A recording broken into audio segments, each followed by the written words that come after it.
These are our neighbors, our elders, our youth, the heartbeat of Ward 8. Their faces remind us that this election is about more than politics. It's about housing, schools, safety, and opportunity. There's a lot at stake, and your vote matters. Remember to vote by July 15th. Visit www.ward8dems.com/ward8votes to get all the info you need to vote early, vote in person, or vote absentee. Make your plan, share it with others, because when Ward 8 votes, we all rise.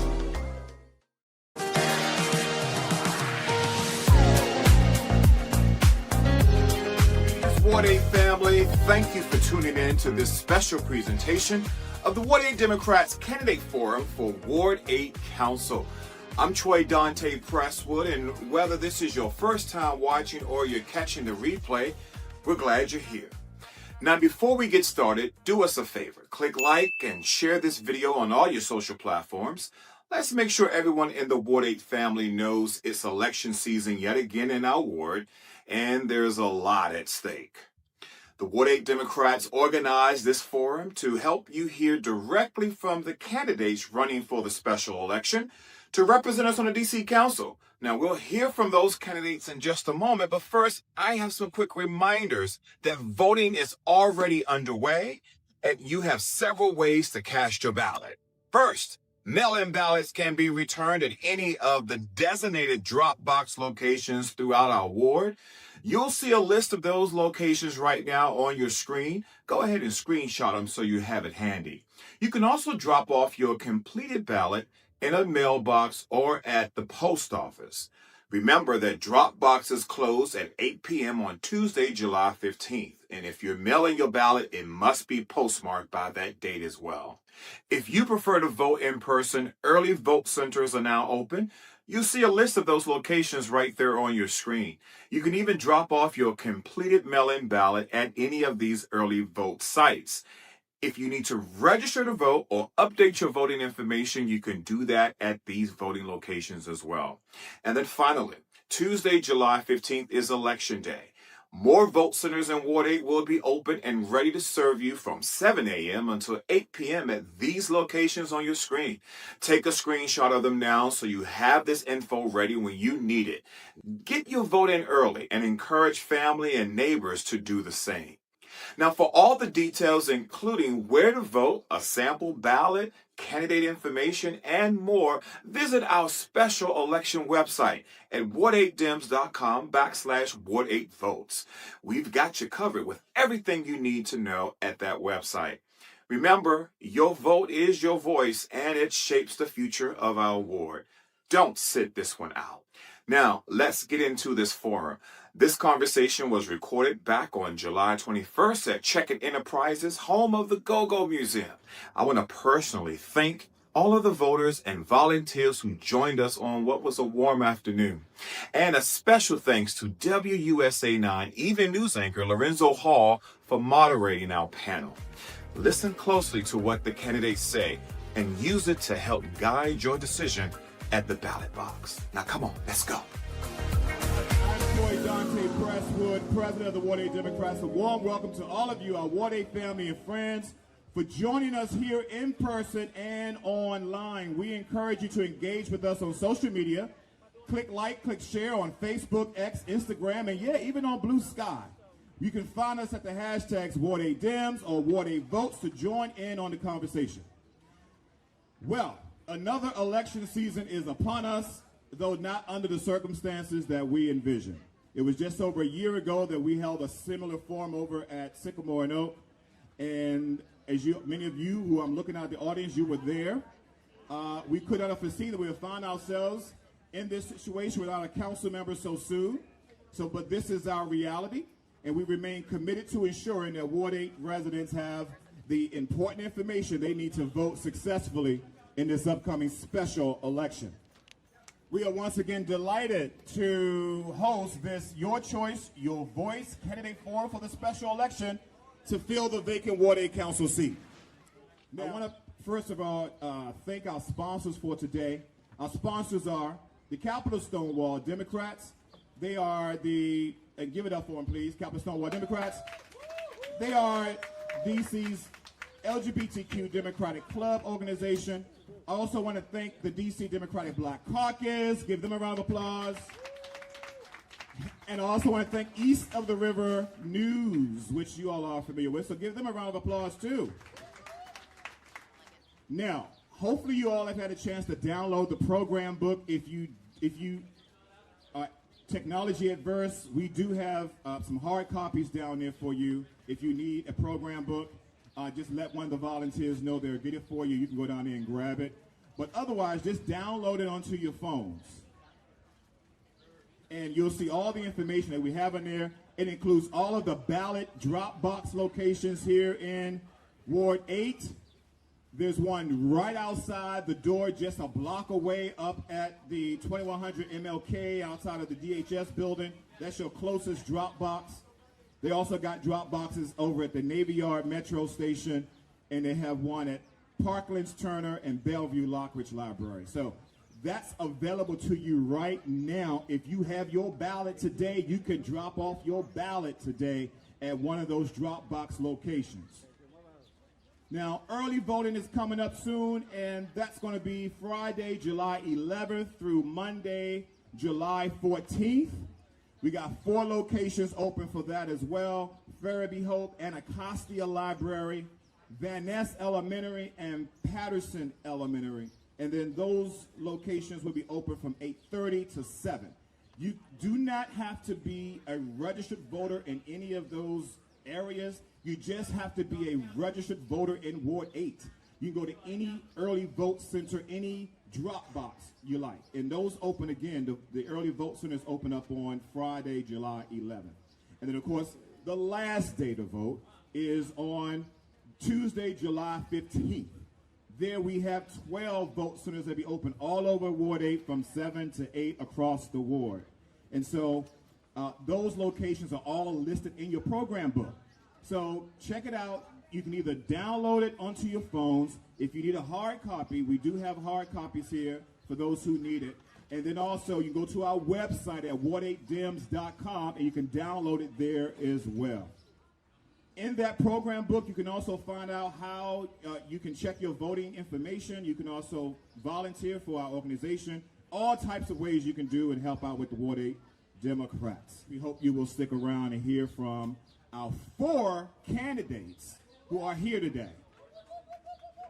Yeah, you can applaud for that. All 4 are here. All 4 are here. That tells you why this is important, how this is important, this forum is important.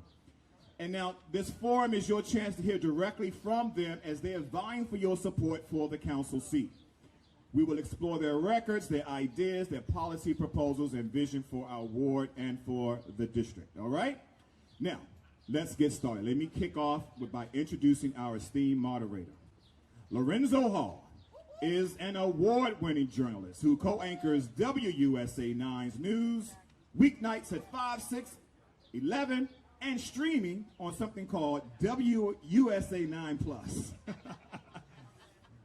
Lorenzo is a native Washingtonian. He joined WUSA 9 in the summer of 2008. Since then, he has guided viewers through a seemingly endless breaking news and major events, from local and national elections to the deadly DCA mid-air collision, which we're all most familiar with, to the 2019 Nationals World Series Championship, and of course the COVID-19 pandemic and the protests for racial equity here in the nation's capital.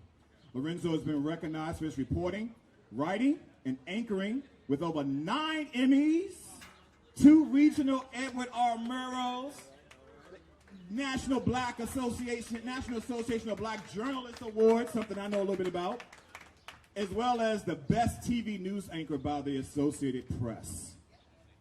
By the way, he anchors with my good friend over at WUSA 9, Leslie Foster. Please tell her I said hey. That's my Bison sister.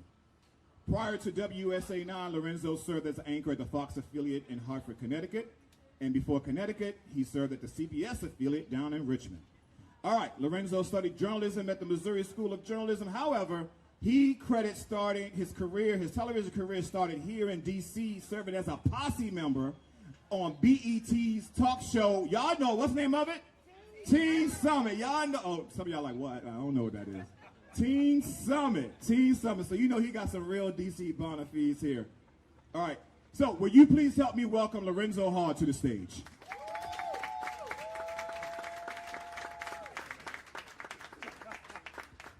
It's like my life flashed before my eyes right there.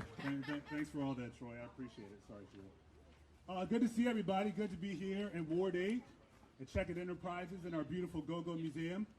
So here's how we're going to proceed with today's forum. I know this is not about me. This is about the 4 candidates looking to get your vote in our next Ward 8 council member race. And I know we've had a lot of these forums and debates so far, so there might be a little bit of debate fatigue out of there. But what I'm told is this is the most critical forum so far. All right? Except for the youth one. I hear that was a good one too, by the way. But my goal here is to open up the candidates a little bit more so we can learn more about them and also their vision for Ward 8. So I'm going to ask a few questions initially, but this forum really is for you. We want everybody to be part of the discussion, okay? So when you came in, did everybody get an index card at all? No. Okay, if you didn't get an index card, Troy's going to walk around as well. If you just raise your hand at some point, he's going to take questions from you. And those of you who might be watching online right now, also use the hashtag Ward8Votes. You can submit questions online as well, and we'll try to bring them to the group here. All right, so let's start with our Ward 8 council members in the forum and a little bit of background here. So we know the D.C. Council is the legislative branch and chief policy-making body for the District of Columbia. Whoa, this is fun right here. I can't lose all these, right? While its central role as a legislative body is to make laws, its responsibilities also include oversight of multiple agencies, commissions, boards, and other areas of the D.C. government. Now, usually 13 members make up the D.C. Council. You have the chairman, you have 4 at-large members, and 8 council members representing each ward, including right here in Ward 8. They're each elected on 4-year terms. But as we are all aware, back on February 4th of this year, the D.C. Council voted unanimously to expel former Ward 8 council member Trayon White after an independent investigation found he violated city and council rules.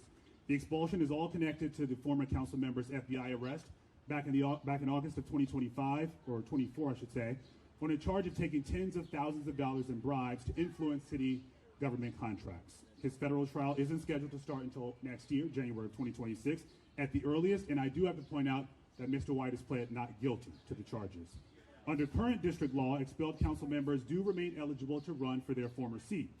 So we know there are 4 council members running in this special election to become the next Ward 8 council member. You have Mike Austin, who is an attorney, policy advisor, and former ANC commissioner and chair of ANC 8C. He calls Congress Heights home. Sheila Bunn is the former chief of staff of former Ward 7 council member Vince Gray. She also worked in his mayoral administration and as a Capitol Hill staffer for Delegate Eleanor Holmes Norton. She is a resident of Bellevue, and in full transparency, she's the first vice president of the Ward 8 Democrats. We have Salim Adofo here as well, an ANC commissioner and chairman of ANC 8C. He calls Congress Heights home. And we have Trayon White Sr., the former council member for Ward 8. He is running to replace himself. He was first elected to the council back in 2016 and remains eligible to run for office. He's a resident of Washington Highlands. So let's meet our Ward 8 council members right now. We have Mike Austin, Sheila Bunn, Salim Adofo, Trayon White. Let's give them all a round of applause. Two. All right, so we got to have some rules in place, some ground rules. Each candidate will have 90 seconds for an opening statement, okay? And then we're going to begin with 1-minute responses to questions and then transition to 30-second responses as we approach the end of our forum today. At any time, I may also move to a few rapid-fire questions that will require short responses from you, okay? So please familiarize yourself with Ms. LaJoy over here to make sure you don't exceed your allotted time.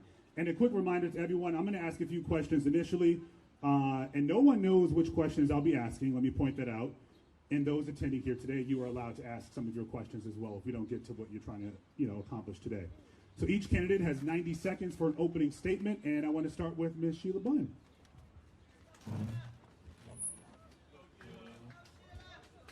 Good afternoon, Ward 8. Good afternoon, Ward 8. Thank you all for being out here in this hot summer. This is a very critical time, not just for our ward, but for this city. I am Sheila Bunn, number 3 on your ballot, and I'm asking for your vote. I am a daughter of Ward 8, born and raised right here in Ward 8, grew up in Congress Heights. I currently live in Bellevue, where I'm raising my 15-year-old daughter. I've spent the last 30 years of my life fighting and working on behalf and delivering results for Ward 8 and for this city. I spent 16 years on Capitol Hill working for Congresswoman Norton, bringing things to Ward 8 and to the city like DC Tag, which gives up to $10,000 for our young people to go to colleges and universities across this country at in-state rates. I've spent the next 4 years working in the mayor's office for former Mayor Vincent C. Gray, working on the St. Elizabeth East redevelopment, which has brought us housing, retail, a new hospital, the Care First Arena. I spent the last 8 years of my career at the DC Council, building relationships with the current council members, working to make sure that we had a comprehensive health care system right here in Ward 8.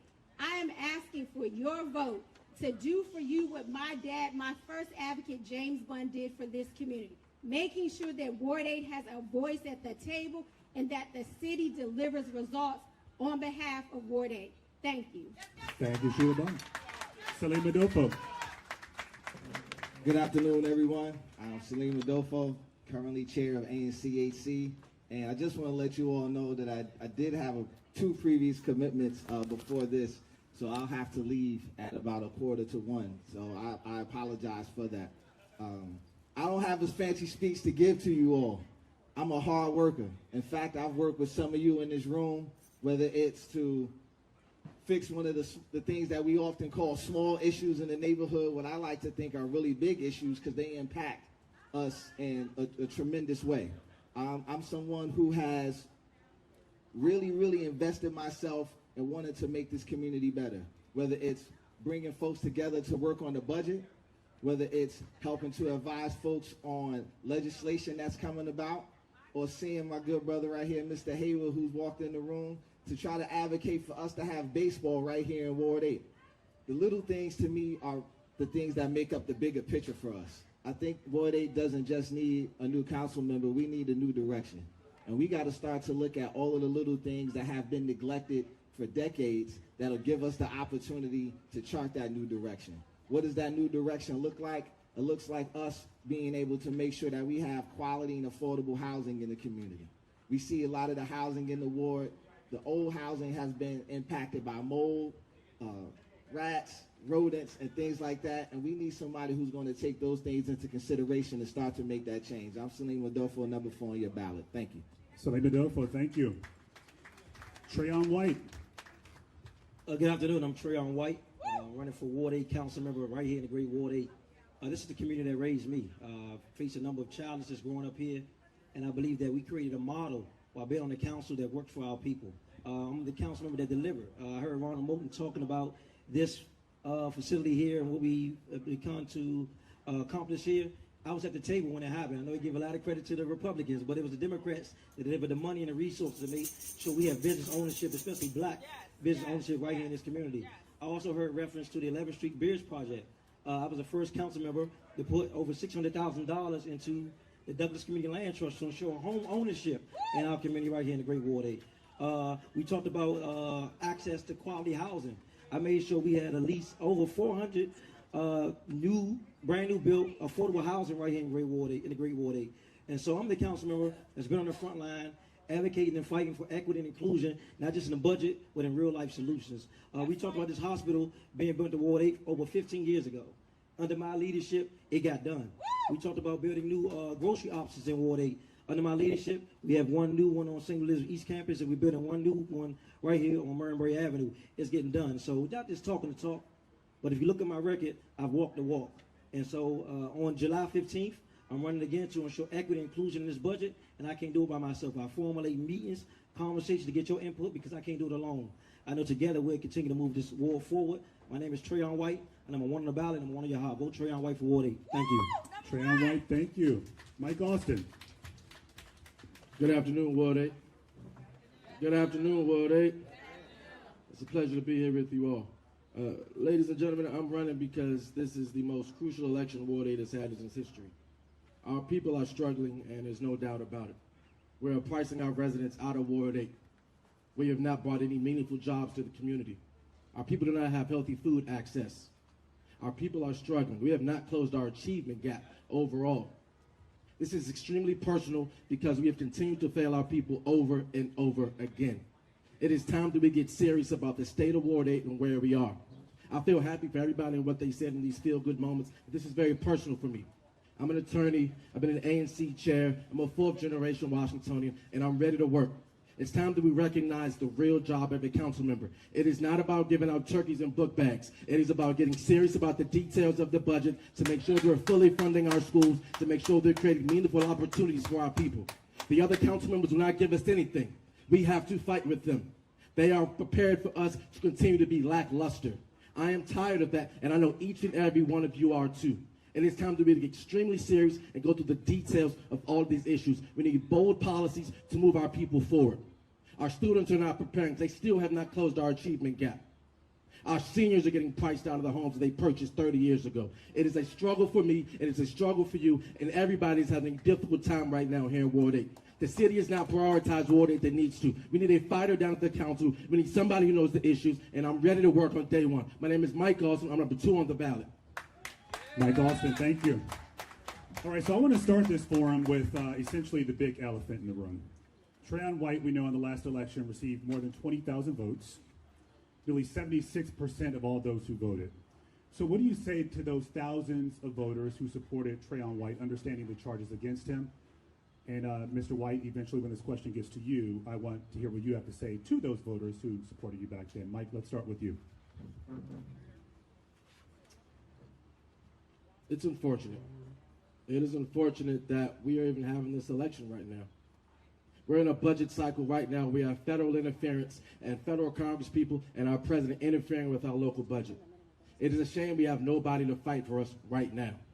It is a shame that they are voting on a budget down at the council and hosting hearings, and there's nobody to advocate for Ward 8 right now. And that's the repercussions of Trayon White's actions. So I understand and appreciate everybody who voted for him in the general, right? I understand that. But the reality is that right now, we have a real opportunity to correct the mistakes. We can no longer give passes for malfeasance. We can no longer continue to give passes. We can't abuse our trust and our loyalty and our elected officials. It is a privilege to serve Ward 8, and we have to treat it as such. The fact that we're even hosting an election right now is an embarrassment to the city, and it's an embarrassment to Ward 8. We need somebody who is ready to work right now on day one. My name is Mike Austin, number 2 on your ballot. I hope to earn your vote. Thank you. Mr. White? First of all, to say we have no representation is not true. In fact, 6 council members run and get voted in Ward 8 that has responsibility to represent Ward 8. Unfortunately, we are in the situation we are now, but we do have the powers in the people. So they're coming upon us as residents to go to council hearings, to testify, to be active in our community. We can never depend on one council member, one mayor, any elected official ever be the sole source of helping our people.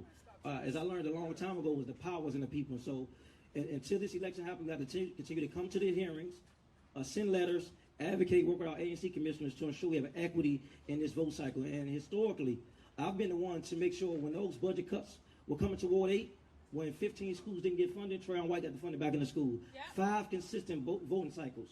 When we talked about the new senior wellness centers for our seniors, when they got taken out the budget, Trayon White made sure that money got back into the community to get a new senior wellness center right here in the Anacostia area. And so we are in an unfortunate situation. I don't want to act like that didn't happen, but this is America, and I do believe in what we call due process. Thank you. Salim Adofo. The voters did make a choice with what they were given in November, and I would say that Trayon is my brother. I have no ill will against this man.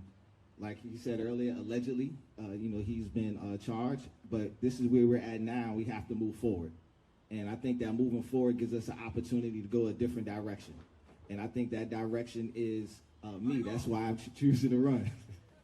And I think that what we have to take into consideration is, where do we want to go?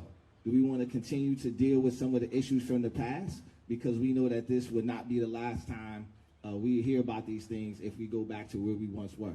And so I think that this is an opportunity for us to get some things moving forward, and I believe that I'm that choice. Ms. Sheila Bunn. We are in an unfortunate situation, yes. Not just for our ward, but also for our city, given the president that we have, given the Congress that we have, and the constant attacks against D.C. home rule.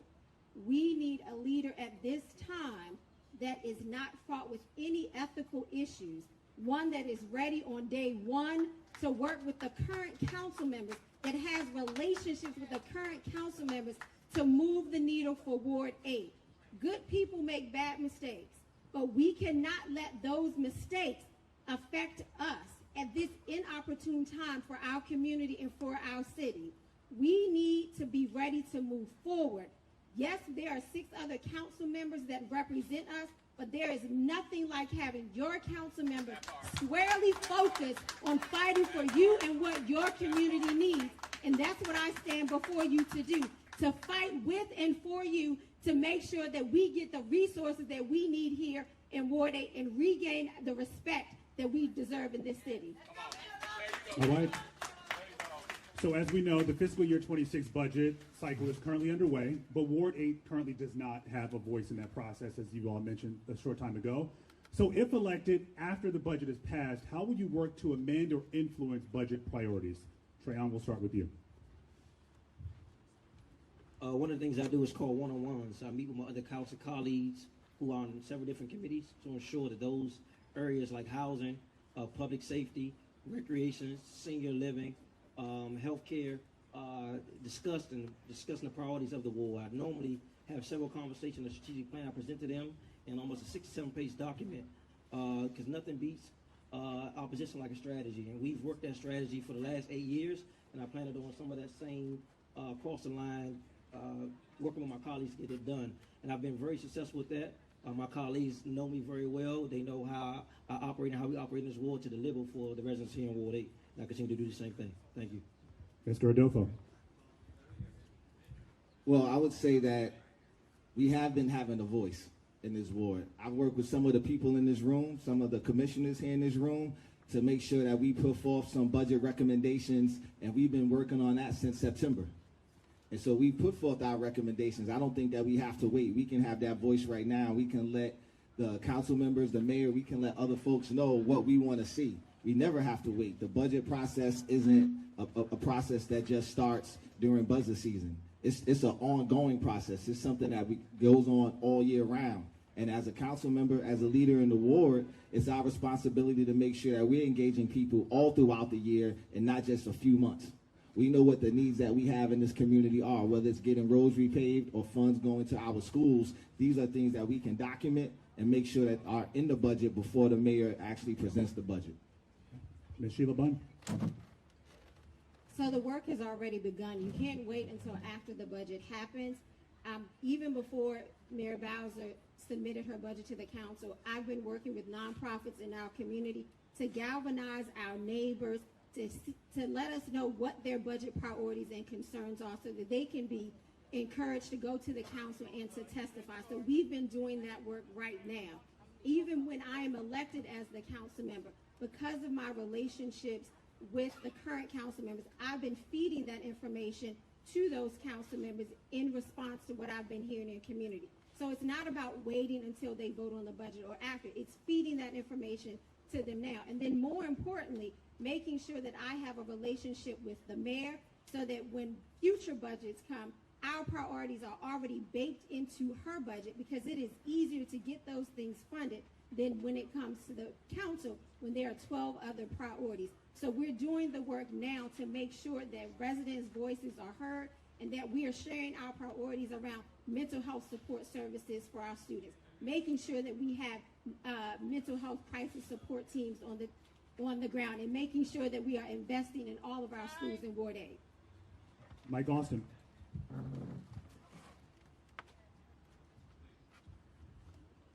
A budget is a reflection of our priorities.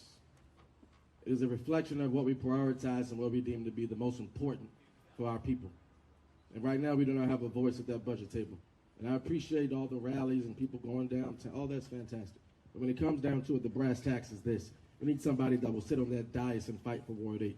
Those other council members are vicious. They fight for their wards. Ward 3 fights for his ward. Ward 4 fights for her ward. And it becomes a very vicious process, sometimes behind closed doors, but they are pulling money back and forth and underfunding programs. So let's talk about the reality of where we are right now in this budget process. Our Safe Passage program is cut. Right? We don't have wraparound support for some of our neediest students at risk. right? We're not providing reading and literacy tutors for our young people who need that support. Summer programming is an issue for us. And so we are failing our people, we are failing our seniors, and we need a fight right now. So the problem is that we have to get serious about where we're going to be after this election and between that budget cycle. So we'll work with the other council members, but we have to be very crystal clear about where we are. A budget is a reflection of our priorities, and it doesn't matter what we talk about on this stage right now. It's about where we put our money at, and our money is not with Ward 8 right now. All right, thank you. So we know that DC is facing a projected revenue shortfall and expiring federal COVID relief funds. So if you can be specific here, what programs or services would you absolutely refuse to cut? And you have 1 minute to respond. Mr. Adofo, we'll start with you.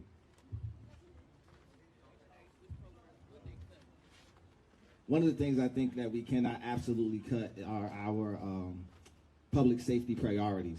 When we move up and down throughout the ward, we know that we're faced with a public safety crisis, and we cannot just afford to cut any of those things. And when I'm thinking about public safety, I think about the gun violence, I think about domestic violence, I think about the safe passage routes to schools. So to me, that's something that we definitely cannot cut.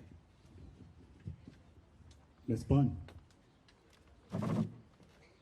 Two things we can't cut. First, education. Our investments in our schools, making sure that schools in Ward 8 are fully modernized and that their timeline for renovations don't slip. Making sure that we are making sure that our teachers are paid competitive salaries. In this FY26 budget, the mayor has funded the uniform per student funding formula.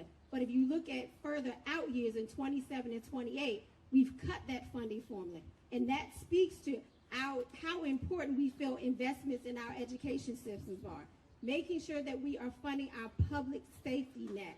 Making sure that our violence interrupter programs are operational and streamlined to make sure that they are providing the services that they are supposed to provide. Making sure that our law enforcement has the appropriate amount of officers so that we can get back to true community policing. Having officers out of their cars, making sure that they're walking the beats and making connections with our communities. Making sure that we are providing mental health support services for our students, for our families, in schools and outside of schools. All right, Ms. Bunn, thank you. Mike Austin. The three programs we for sure need to maintain are public safety dollars first and foremost. So we talk a lot about how much money we put into public safety, but when you walk down the street, our people don't feel safe. The money's been misappropriated. Ward 3, Ward 2, they all have an equal budget to us. So we have to shift that model to make sure that we're adequately funding our violence interruption programs here in Ward 8.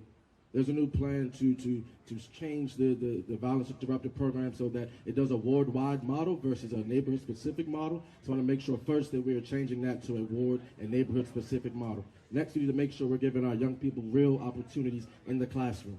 We have not closed our achievement gap right now for our young people. What that means is that we continue to pace behind other students in other wards and across the country because we have not gotten that wraparound support that they need. And finally, we need to protect our affordable housing dollars to continue to fund the Housing Production Trust Fund. That $100 million is necessary. We continue the pipeline, open up access for our residents to have affordable housing in the ward. Trayon White. At the foundation of any strong community is education. I was taken for the last 5 years. We've grown this budget. When I first got in office, our budget was roughly $14.5 billion. Our budget is roughly $21 billion, but every year we seem to have to put and find money to put back in education. So one is education. Two is public safety.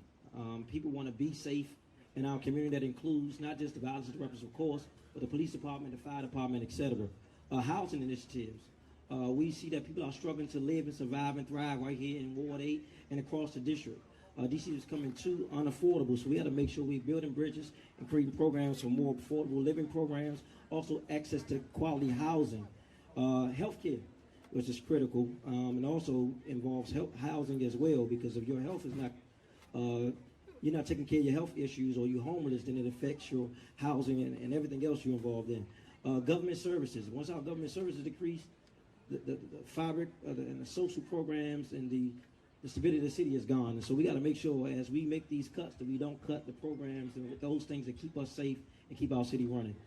That's my list of things I would definitely not cut. Thank you. All right, Tran, thank you. So we got to talk about Medicaid changes now and some of those anticipated cuts. which could impact roughly 25,000 people, a lot of them living in Ward 8, maybe moved off of Medicaid into some other insurance program or the marketplace. How will you fight to protect access to their care, and what specific steps will you take to ensure the residents are ready for the transition, both financially and logistically? Sheila Bunn, we'll start with you.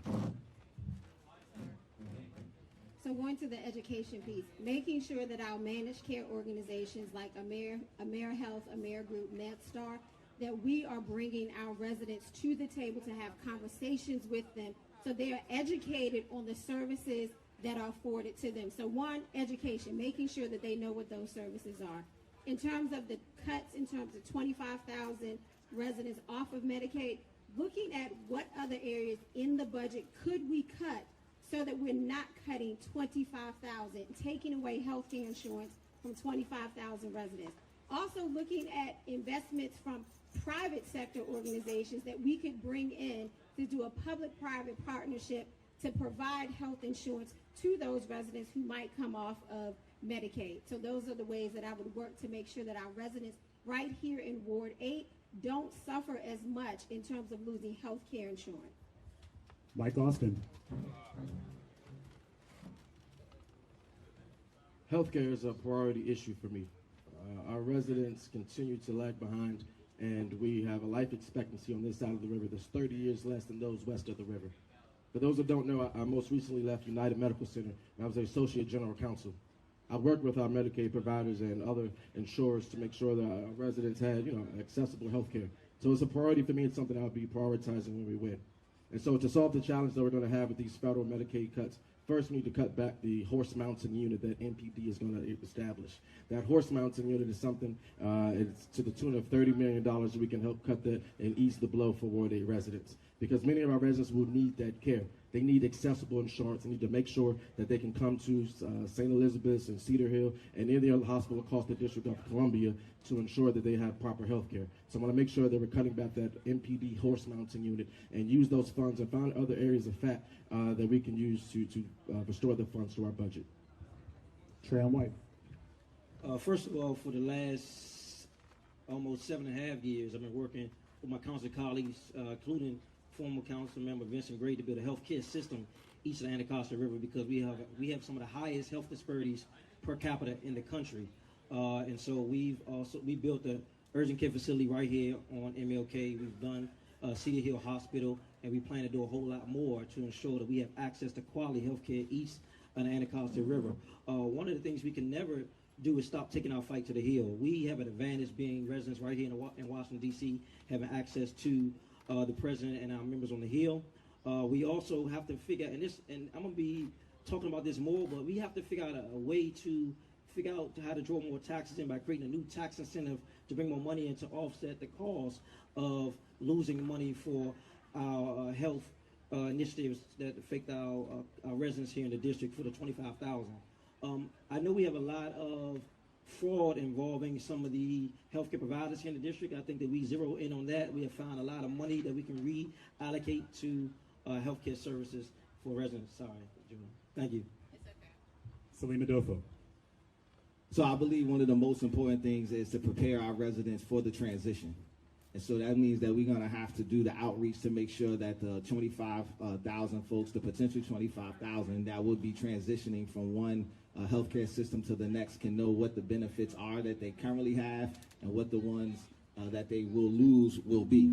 And from what I understand, that what we'll be losing is a large part is in vision and in dental.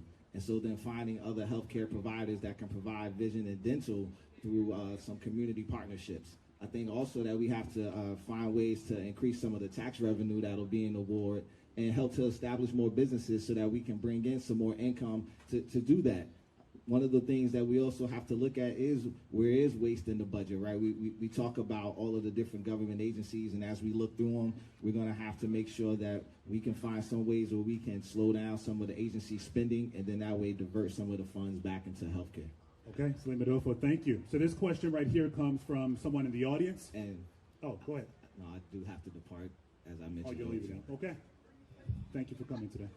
Also, I'll be leaving early at some point. I have a wedding to attend today. Everybody's busy today, huh? All right. All right, so this question again is from someone in the audience. What will you do? We know that Metro's Better Bus Network is supposed to go into effect later this month. What will you do, if anything, to alter the bus schedule? We know it affects a lot of seniors and students. Mike, this question, let's start with you. You have 1 minute to respond. A lot of our residents are dependent on our transit system here in the district, and that's especially true in Ward 8.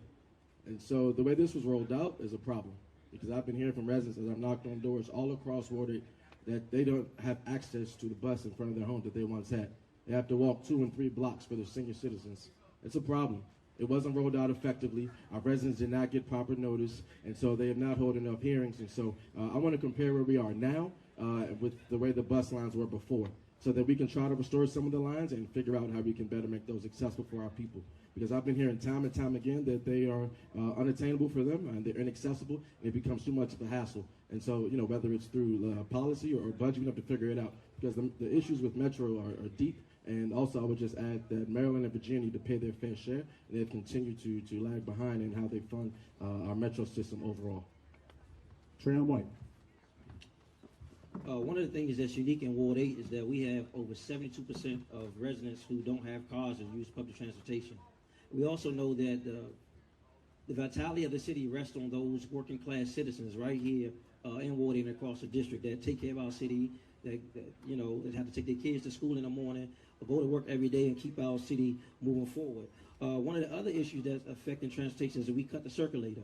So as a council member, my job is to make sure we can find other monies to restore bus routes. The last thing, because once it happens, it happens.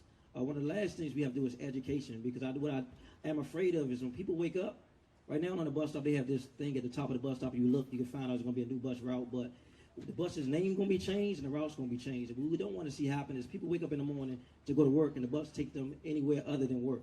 And so it has to be a public education campaign to inform people on where they're going, the bus routes, and what can be done to get people to work fast in an equitable manner. That's my solution to that. Thank you. Ms. Sheila Bunn. First and foremost, I'd like to have a conversation with the chair of WMATA to see whether or not we could actually change and get back some of those bus routes. Looking at those routes that particularly serve senior facilities, that particularly serve those who have extraordinary transportation issues.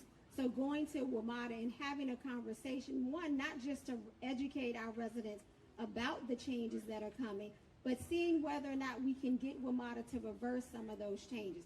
The district does not have the money to fund those bus services, but it might be possible that WMATA could reinstate some of those bus changes.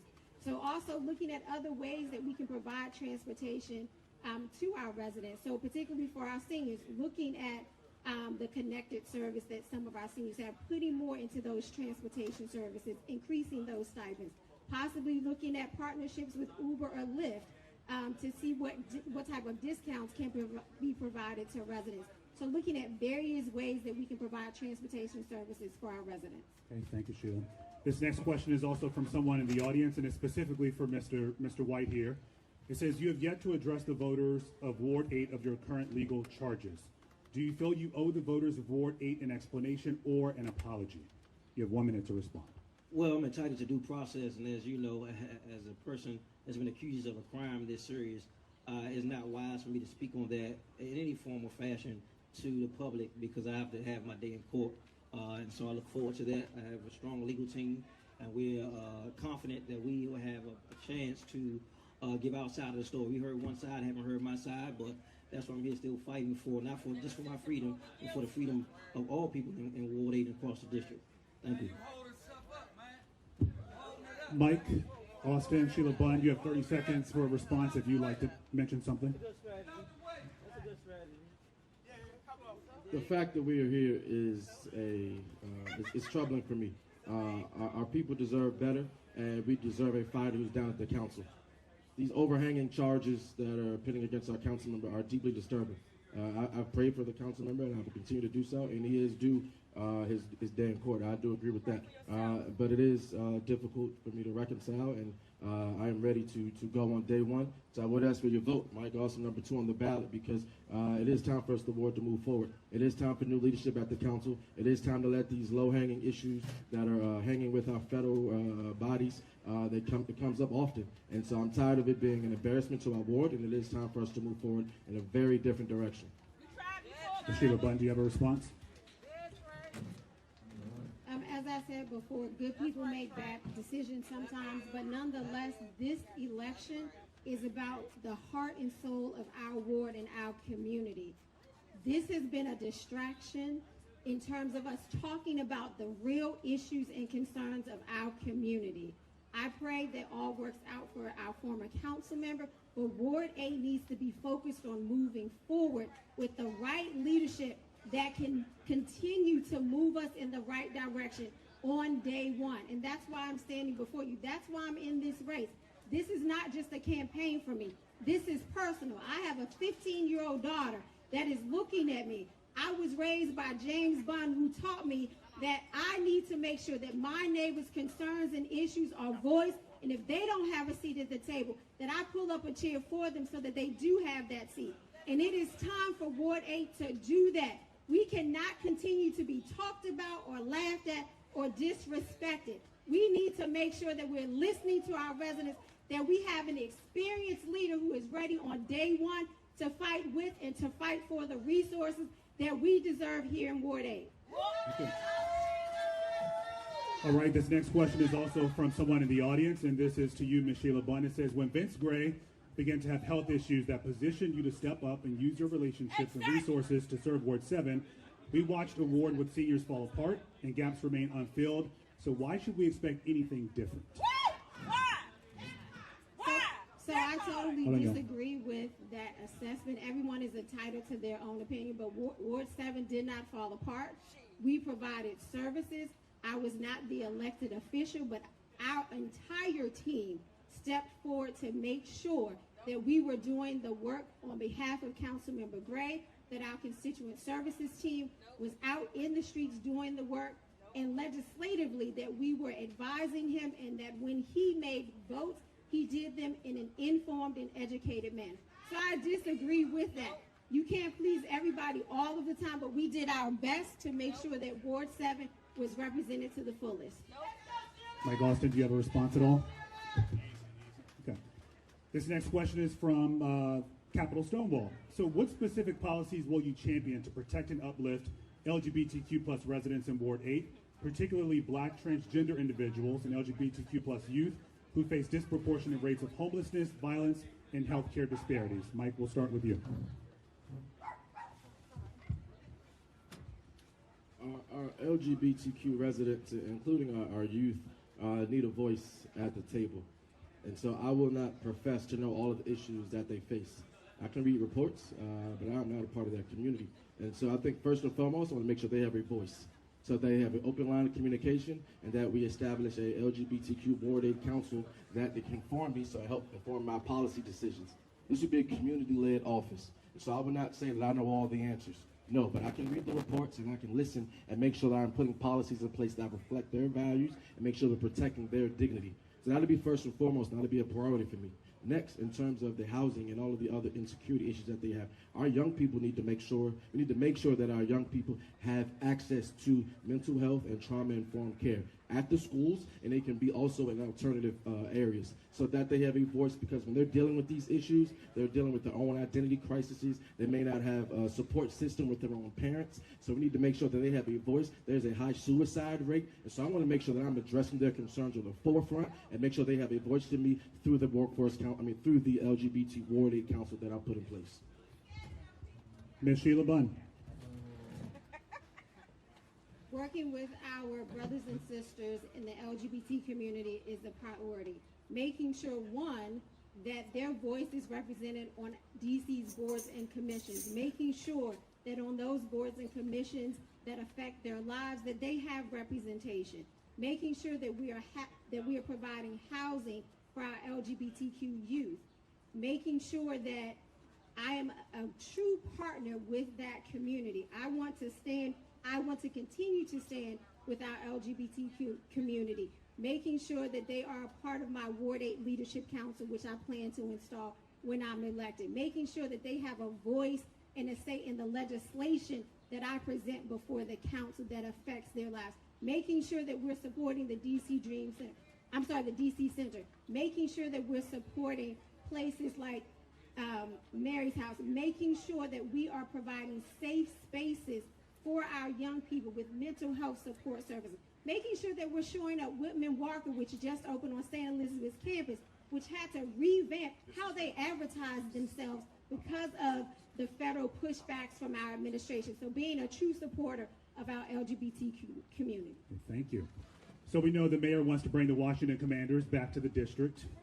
Do you support or not support this move? Ms. Bunn, we'll start with you. Yes or no? Why or why not?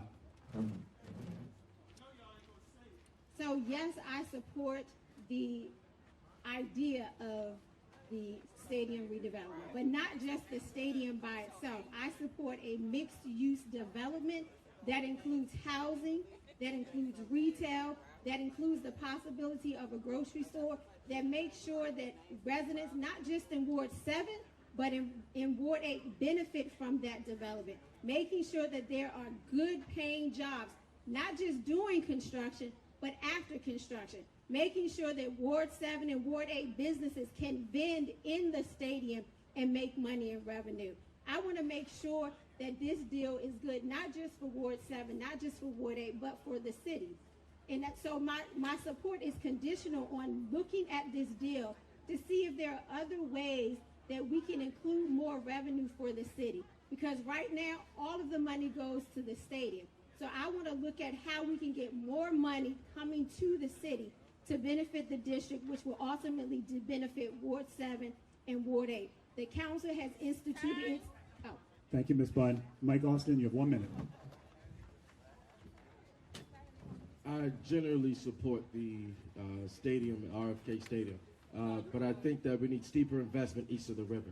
So that investment looks like strong project labor agreements with our unions. It looks like set-aside opportunities for Ward 8 residents to benefit. We've seen this show, it's a dog and pony show, over and over.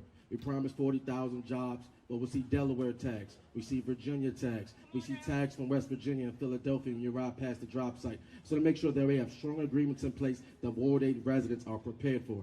So what does that preparation look like? We know the stadium will start slated in 2030. It's 2025. We have 5 years to start to get our people ready for these opportunities. I'm the only person in this race that is on a board of a workforce council that deal with adult charter and adult workforce issues. So I want to make sure that we're making sure our people are prepared for these opportunities. I also want to make sure when it comes down to small business, we have steep investment in Ward 8 businesses. Those Ward 8 businesses are those far more likely to invest in our people and support our residents. I want to make sure we have opportunities for returning citizens and everybody in Ward 8 so that we are not playing around. I don't want to see any Delaware tags, no Virginia tags. I want to make sure it supports our people and it uplifts each of the river. All right, Mike, thank you. And you can hold on to that mic because we'll start with you for this next question. It's from the DC Democratic Black Caucus, one of our sponsors today. How will you measure success once in office and ensure racial equity in the legislation you propose? You have 1 minute. Success for me can be measured, and I've thought about this a lot, and so I'm very pragmatic in how I think about issues.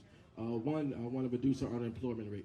We've had the highest unemployment rate persistently, at least for the last 50 or 60 years. That's a problem for me. So I want to make sure that we reduce our unemployment rate in a measurable way. I want to make sure that we're closing our achievement gap for our young people. When we close our achievement gap, that means our young students are reading. They're reading at level, they're reading at grade level. Because right now, they're not even prepared for union jobs. They're not prepared for good paying jobs because many read on a 5th or 6th grade level when they graduate from high school. So for me, it would be closing that achievement gap in a meaningful way. Finally, it would be increasing our home ownership rate here east of the river, but also preserving the residents that we have here so we can help cap their property taxes and we don't mass displace our people. So there are several meaningful ways that I would do, one being, and the big one being reducing our unemployment, creating new black and brown-owned business owners here east of the river, and making sure they're protecting and preserving our legacy east of the river. Ms. Sheila Bunn. Success first starts with making sure that I'm working collaboratively with you, community. I don't want to put forth any legislation that does not have your voice leading me in that legislation. Success also means that we are creating more affordable housing right here in Ward 8, that we are creating more market rate housing right here in Ward 8, that we are making sure that our tenants who are renters have safe and affordable housing, that our tenants and renters who want to become homeowners can apply for the HPAP program and other incentives to become first-time home buyers. Success for me looks like making sure that we're bringing programs like dual enrollment programs to Ward 8. We have one with BARD, but bringing other programs like that so our children, when they graduate from high school, they're stepping into either college or they're stepping into a career that pays them a living wage. Making sure that we're bringing in language immersion programs and other out-of-school time programs that our community desires and wants over here. Making sure that we're bringing other food options into Ward 8. We only have one grocery store on this side of Ward 8. So making sure that we're supporting Dreaming Out Loud and other organizations that are bringing food straight here to Ward 8. This is another question from someone in the audience here. We'll start with you, Sheila, for this one. What exactly will you propose as council member to bring industry, essentially revenue and jobs to Ward 8? You have 1 minute.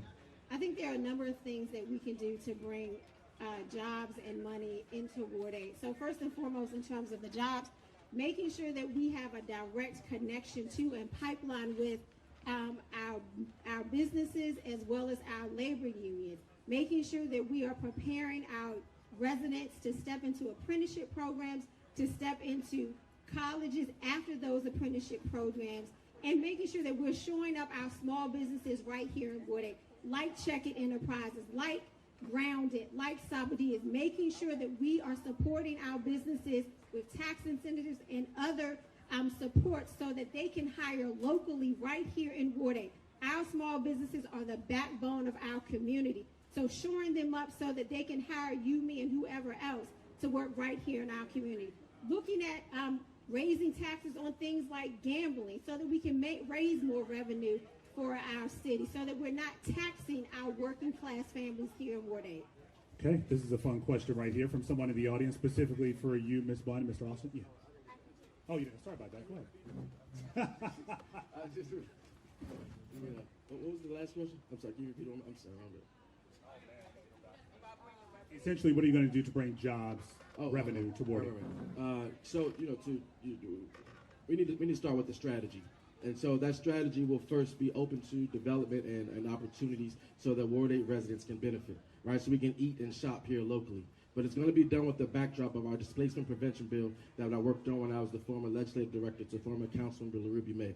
So this will cap the property taxes from residents who are most vulnerable to displacement. So make sure that our seniors on a fixed income won't be mass displaced, or our families who cannot afford a tax increase to their rents will not be mass displaced. But we have that as a backdrop. We can be open to new amenities coming to the ward. That'll create new small business for people to work at. That'll make sure that we're bringing new opportunities for our residents, that will have strong project labor agreements in place and set-asides for Ward 8 residents so that they can benefit and we're gainfully employing our people. I believe in my heart of hearts that through strong job growth, our public safety issues will be resolved, because a lot of our issues and a lot of our crime always stems from economic insecurity. So it's a public safety issue to make sure that we're bringing opportunity to our residents. Okay, thank you. So this question is for both of you from the audience. Are you willing to meet as a group of 3 candidates, Bunn, Adofo, and Austin, to determine one candidate to run against the Ward 8 incumbent and win? If so, what compelling attributes do the other candidates offer? Mike, we'll start with you. That is a great question. I respect the democratic process, and I hope you all respect my democratic right to run for office. And so, yes, I do appreciate that we have talked about splitting the vote. Right now, I am not going to sit down and endorse another candidate. I'm running a strong campaign. I'm knocking doors every day. I'm making phone calls, and I'm making sure that we're out talking to the people. I feel the energy behind this campaign. I feel the people that are ready for a change, the people who are ready for a new council member. And so, no, I'm not going to sit down right now and talk about dropping out of the race at all. I do support all the other candidates. I love them dearly. They're great friends of mine, and I've worked with them over the years on various boards. I serve on a board with Ms. Bunn. I serve on a board with Salim. And so I have no personal issues with them. But I do believe in my heart of hearts I'm the right person for this opportunity. I'm the right person to fight with the other council members. And I'm the right person to make sure that we can deliver for Ward 8 on July 15th. Ms. Sheila Bunn. So yes, I am willing to sit down to have a conversation so that Mr. Adolfo and Mr. Austin can understand that I am the best candidate to deliver for Ward 8. This race is an important race. It's an important race, y'all, the most pivotal for this ward and for this city. So if it means that we need to sit and have a conversation so that Mr. Austin and Mr. Adolfo can understand why my 30 years of experience of delivering results on behalf of Ward 8, for my relationships that I've built over the last 8 years at the DC Council that make me ready on day one to represent them and to represent you, yes, I will have that conversation because Ward 8 is important to me, and I'm the best and the most experienced candidate on day one to deliver for you. Okay, thank you, Ms. Bunn. Here's a message from Troy. Thank you. You guys having a good event so far? I was going to say good reunion. I don't know why I was going to say that. Okay, listen. So I want to just make sure a couple of things. One, because we're getting into our last part of the debate. We're moving a lot quicker because we don't have as many candidates. And so what I wanted to do was to make sure if you have not voted yet, and if you are a Ward 8 registered Democrat, that you make sure you get in line before 2 o'clock. So if you've already voted, you're good. If not, we want to make sure that you get a chance to vote, okay? So the lines are they're low right now. There's not a lot of people. So if you have a chance, go down there and vote now. If you see someone who comes in and they sit beside you, ask them, hey, have you voted yet in the straw poll? If not, go vote, come back. All right? Just want to make sure you're doing that. Everyone has water. Everyone's kind of cool a little bit. All right, so we're rounding the bend here. We got your questions. Thank you to our 2 remaining candidates. Thank you to our moderator. Thank you to all of you. Now back to our program. Okay, our next question. We're going to go for about 10 more minutes roughly. So if you have any questions that you want to answer, make sure you submit them, okay? This next question is about the auto enforcement cameras, essentially speed cameras. The mayor says they help protect pedestrians, those on bikes, other drivers. Do you think Ward 8 needs more of these cameras? Yes or no? Hell no. Sheila Bunn, we'll start with you. No. And for those that are in Ward 8, I'd really like to see the data that says that they are needed in those particular intersections. Yes, I believe that cameras are important, that they do slow down traffic, but show me the data that says on MLK Avenue, right before I get to the light where everybody can see it, that it is needed there. So I want to see the data that says in these particular locations, this is where there have been a lot of traffic fatalities. So this is the data that supports we need a speed camera here. Mike Austin. No, I don't support additional cameras for the city. And so I'd also would like to see the data to support that we need additional ones. I think we've gotten right to that precipice of we have maybe 1 too many cameras in the ward. I know that the cameras, support a strong funding source for district priorities and initiatives, and so they've gone to a lot of the investment that we've had across the district. But I also want to make sure that we are not being predatory in a sense, and that we're overpopulating in some residential streets, and that we are not. I don't know if there's any real data that shows that they slow down traffic. Besides, because a lot of the residents who suffer from them don't live in the district, and so I want to make sure that we are making sure that it is not overly populated here in Ward 8, that we're affecting our Ward 8 drivers. But they do play an important role in our city, and so I think we've just might reach the peak of where we need to be in terms of cameras. Okay, this next question also from someone in the audience. Regarding affordable housing and home ownership, what is your plan to hold developers accountable with building more units to purchase versus renting?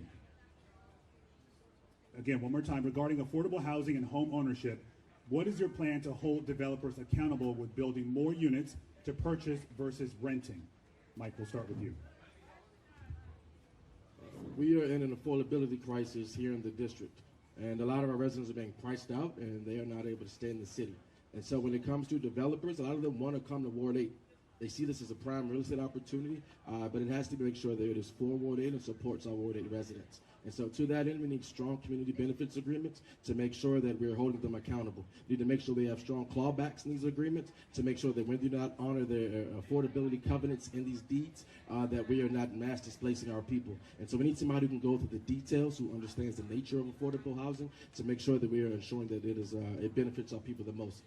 We will also make sure that we are bringing in a nice mix of affordable and market rate units, so that our residents who are welcome to the ward are able to come in, and we're able to support mixed-use projects and development across the ward. So this would include retail, some amenities, and making sure that all of you who are already here can shop and dine in Ward 8. So I support a mix of mixed-use development and making sure that we have some steeply affordable units, but also market rate units across the ward, so that it does support our people, but also those who are here can stay and enjoy some of the amenities that we'll bring with these investments. But to that point, I was push for strong clawbacks in these contracts, strong community benefits agreements, and making sure that we're holding them accountable and putting their feet to the fire. Ms. Sheila Bunn. As council member, first I want to start to make that we're looking at developments that are already here, making sure that our residents have safe housing, that they're not living with mold, that they're not living with rodents or other malfeasance issues. So holding landlords accountable, those big and small. Some of our residents have said, well, if somebody is being a slumlord, why can't we withhold their payments? So looking into avenues like that to make sure that those bad actors clean up their places so that our residents have clean and safe housing. In terms of purchasing versus renting, I absolutely support building more home ownership opportunities for our communities, seeing whether or not we can replicate the Douglas Community Land Trust, making sure that we're supporting the 11th Street Bridge Park and their Ward 8 Home Buyers Club, which has helped almost 200 residents purchase homes right here in Ward 8. Making sure that we are creating housing for that missing middle, for our workforce, for our first responders, for our teachers, for our firefighters.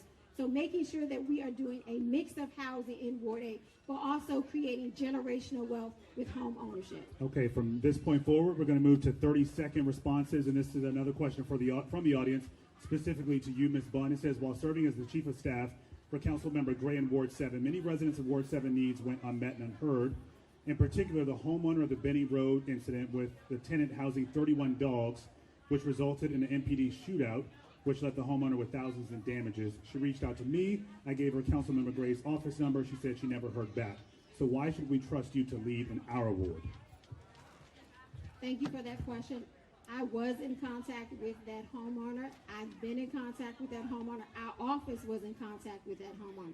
We can't solve every one of our residents' issues, but we connected that resident with the proper person who might be able to solve that problem. And it was not the resolution that that homeowner desired, but the service that she requested from our office, we did provide. We responded, we assisted, and sometimes you cannot solve every problem. And we even took that particular issue to the mayor's office, who has... Okay, Ms. Bunn, thank you. Next question, do you support increasing or decreasing DC Police's budget? Why not? What would you fund instead? Mike, we'll start with you. You have 30 seconds.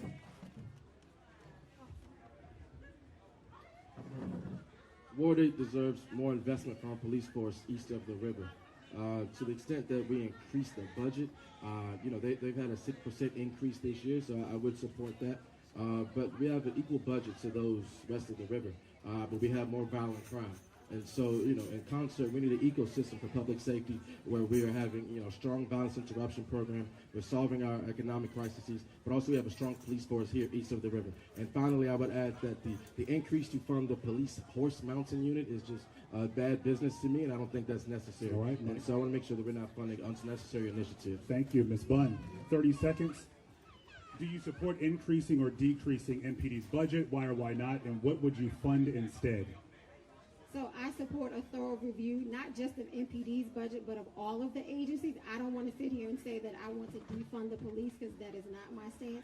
But there are certain portions of that budget that we do need to take a look at to see whether or not we can shift some of that funding back to education, making sure that our schools are fully invested in when it comes to school modernizations, if we are able to shore up some of our residents who will come off of Medicaid, using that money to get them back to health care, making sure that we are providing more housing vouchers. Those are the things that I would use that money for. Okay. This is for both of you. Do you support individualized education plans, also known as IEP, for all students and with attached funding? Sheila, we'll start with you.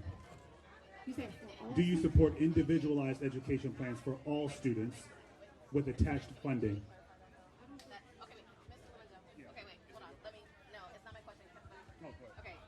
Hey folks, really quick, just understanding that question. IEPs are individualized education plans for children that have disabilities. Hi, I'm LaJoy, I'm the school board member. My child has one, so I have to know these things. You have to be found eligible. There is a process for you to go through to be found eligible. So let me see that question again. Let me see it. So the question is, do you support individualized education plans for all students with attached funding? So maybe I think what they're trying to say is for those children who do have IEPs, do you support funding for them, and do you support their civil rights as they go through the process? Yes, absolutely. I believe that our students who have IEPs should have the appropriate funding attached to that. I also think that we need to make sure that even before our children are diagnosed, that they're getting the proper diagnoses. Some of our students are just being diagnosed with ADHD, but they really need an IEP. So making sure that the right diagnoses is happening, making sure that the funding is there, and making sure that they have the right pathways to either a certificate or a diploma upon graduating from high school. Okay, Mike Austin. I do support IEPs for our students who need it most.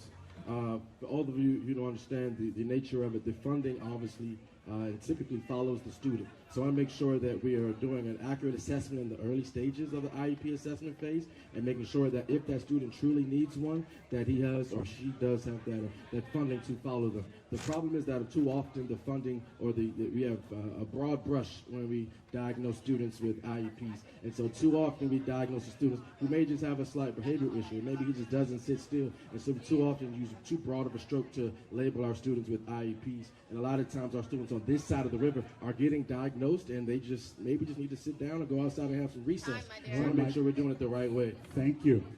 Do you support the Thurs spa selection as the wellness destination for the Poplar Point development? This question is someone from the audience.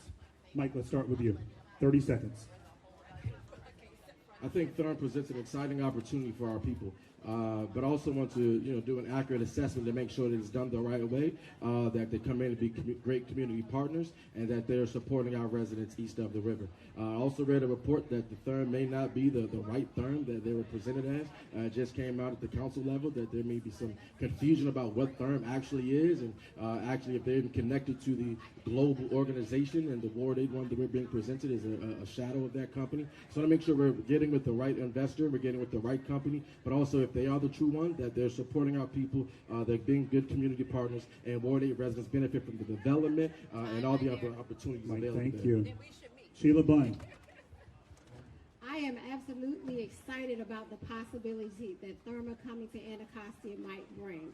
I also want to make sure that we are protecting the wetlands in Poplar Point, that we are making sure that we are creating recreational and green spaces for our families, making sure that as your council member, that we are connecting Thurman with community so that they can hear your concerns and issues around the development. I also want to make sure that Thurman continues to stay to their word of being community inclusive, looking at how we can get some of our own entrepreneurs right here in Ward 8 who are massage therapists or whatever services are provided in a spa, that Thurman comes to the table and sits down and has an open communication about employing some of those folks. Okay, Ms. Bunn, thank you. And this is my final question.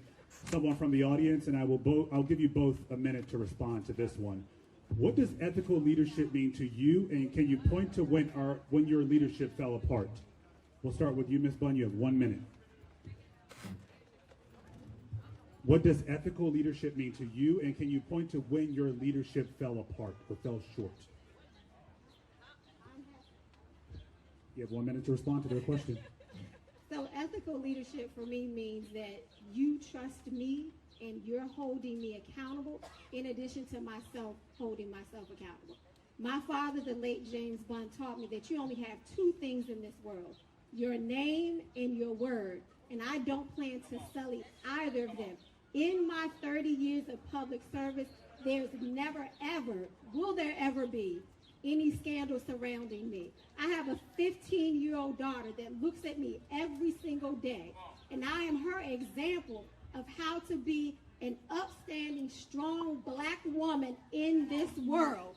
And so I won't do anything to damage the trust that I already have with this community, with my neighbors. I grew up in Congress Heights. I live in Bellevue. I've been all over this board, building relationships. Board member on Martha's Table, board member at Far Southeast Family Strengthening and Collaborative, events committee co-chair at William O. Lockridge Community Foundation, investing in our families, in our youth. I've built trust, and I won't do anything to damage that.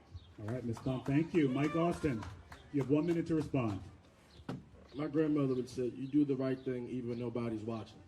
And so when elected, I'll make sure that I'm always ethical. I can't think of an instance where I've been unethical. Unlike other folks in the race, I have a law license to protect. And so I have an ethical obligation every single day in everything that I deal with.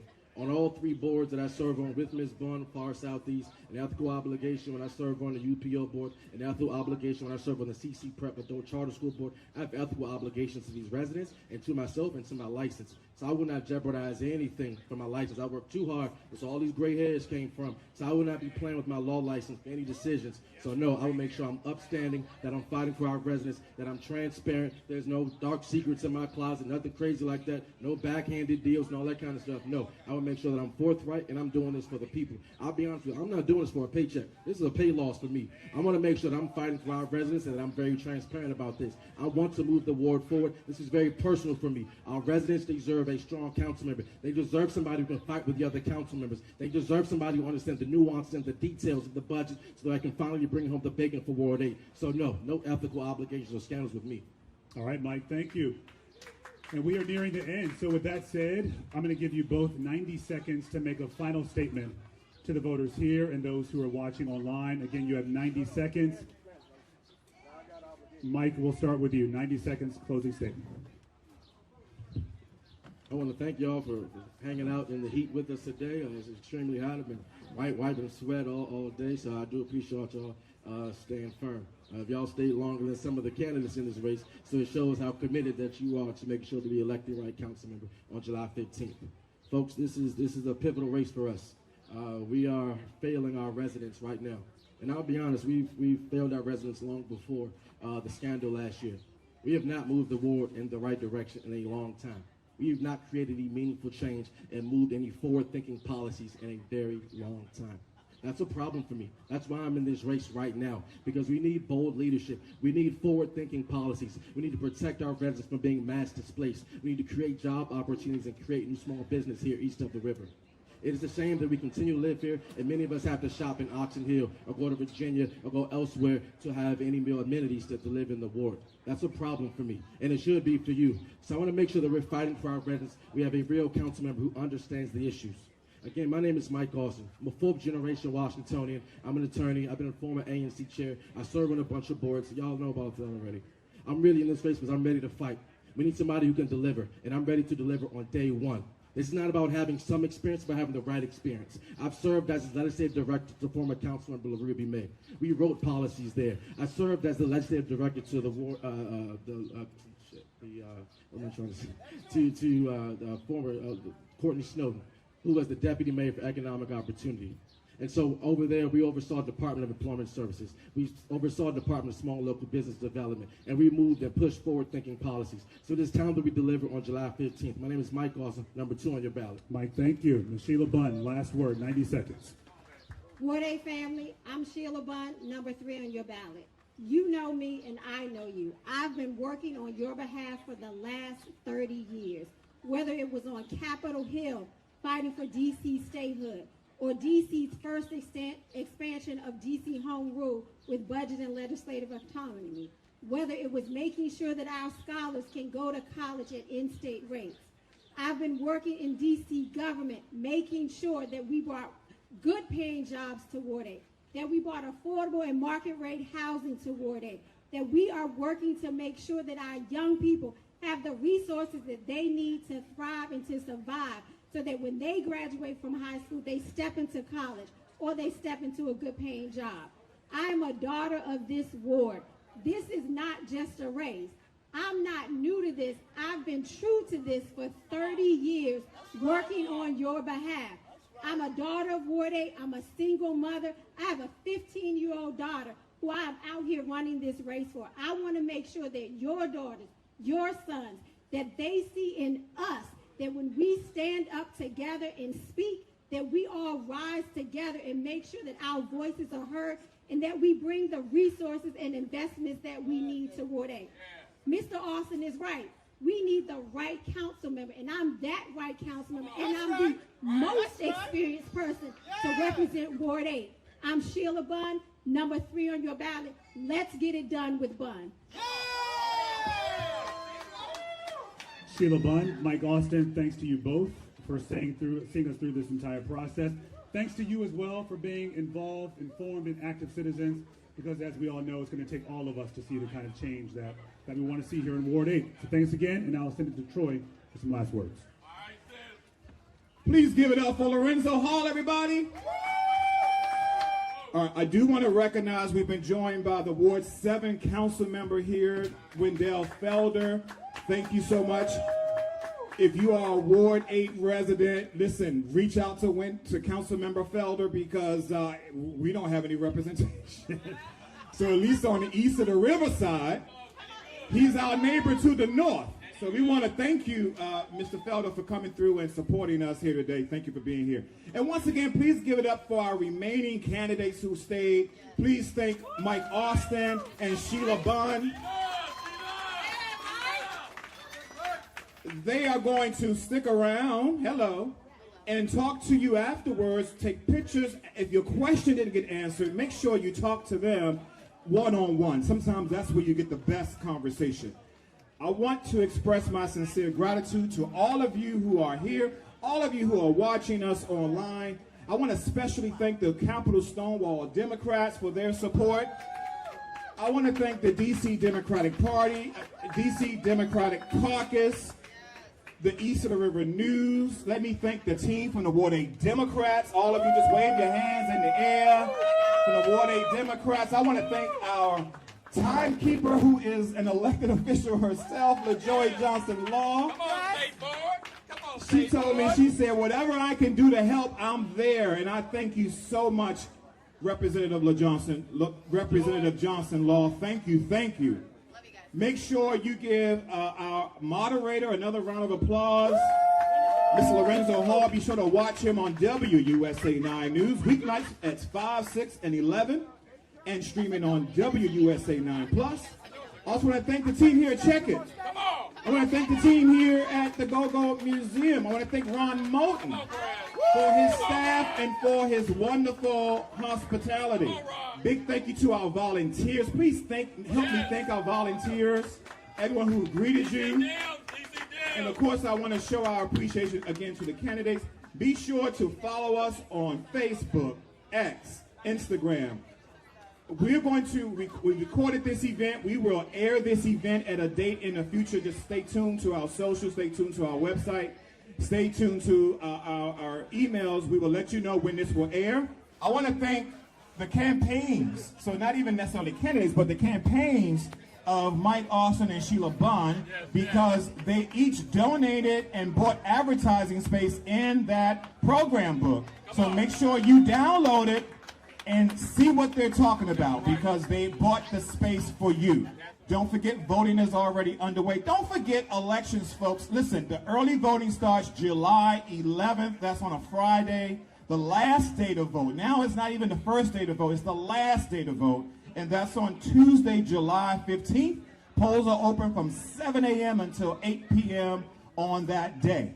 You can vote now. You can drop your ballot off in a drop box. You can put it in a mailbox. Or you can wait until July the 11th and drop off your ballot at our early vote centers. No excuse to not vote in this special election. And make sure you encourage 3, 4, 5 people to show up and vote as well. All right, do not go to the polls alone. Bring somebody with you, or make sure you check in with you. I thank you all so much for being here. God bless you all, and don't forget to vote. These are our neighbors, our elders, our youth, the heartbeat of Ward 8. Their faces remind us that this election is about more than politics. It's about housing, schools, safety, and opportunity. There's a lot at stake, and your vote matters. Remember to vote by July 15th. Visit www.ward8dems.com/ward8votes to get all the info you need to vote early, vote in person, or vote absentee. Make your plan, share it with others, because when Ward 8 votes, we all